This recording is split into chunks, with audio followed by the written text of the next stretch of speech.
The Nintendo Switch has a reputation for hosting some of the best platformers, JRPGs, and simulation games in recent years. However, the system isn't known for its vast library of first-person shooters, primarily because the technical limitations of the platform prevent it from running some of the newest FPS games.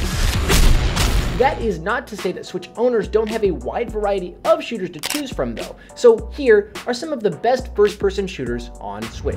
First off, Neon White. A fast-paced shooter that is perfect for speedruns, Neon White provides a creative and addictive twist on the FPS genre. Neon White's best mechanic is its card system, which determines the actions players can take. Soul's cards act as either weapons or movement options, with the latter activating by discarding a card. Consequently, players need to make split-second decisions to determine whether they should be holding onto a card or letting it go to utilize its traversal feature. Neon White is a fantastic and frenetic game that runs well on Switch, one that regularly challenges players to think outside of the box and use a holistic view to approach missions.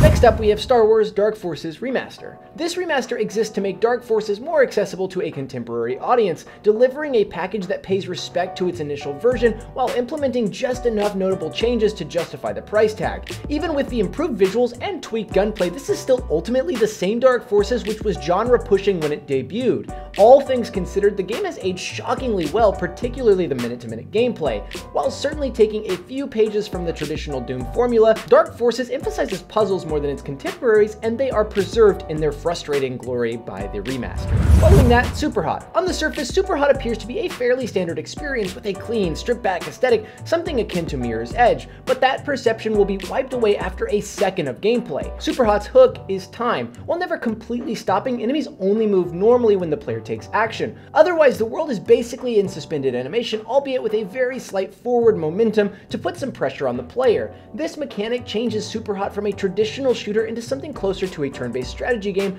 one that requires constant analysis of situations to figure out the ideal next step to take.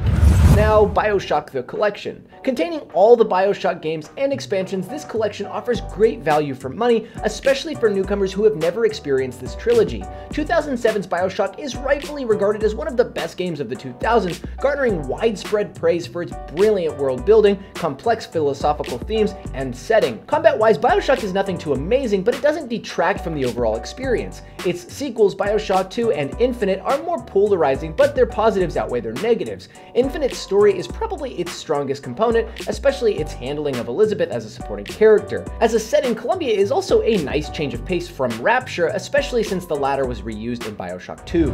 Next up, Quake Remastered. id Software followed up Doom with another genre-defining project in Quake, and the game's brilliance has not faded over the last 25 years. The Switch remaster is a great package that comes with the original game's DLC, a new expansion, and bonus content. However, at its heart, it's still the same game that dropped in 1996, and in this case, that is a positive since Quake's gunplay, level design, and atmosphere are timeless, despite the fact that they scream the 1990s. The multiplayer is fantastic, and the same can be said for Quake's single-player campaign.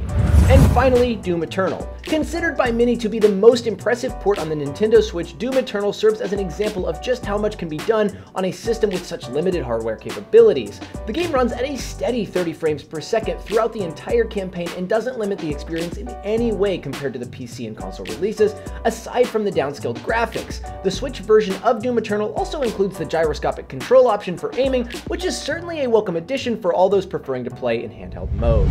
So that was our list for the best first-person shooters on Nintendo Switch, and we hope you enjoyed.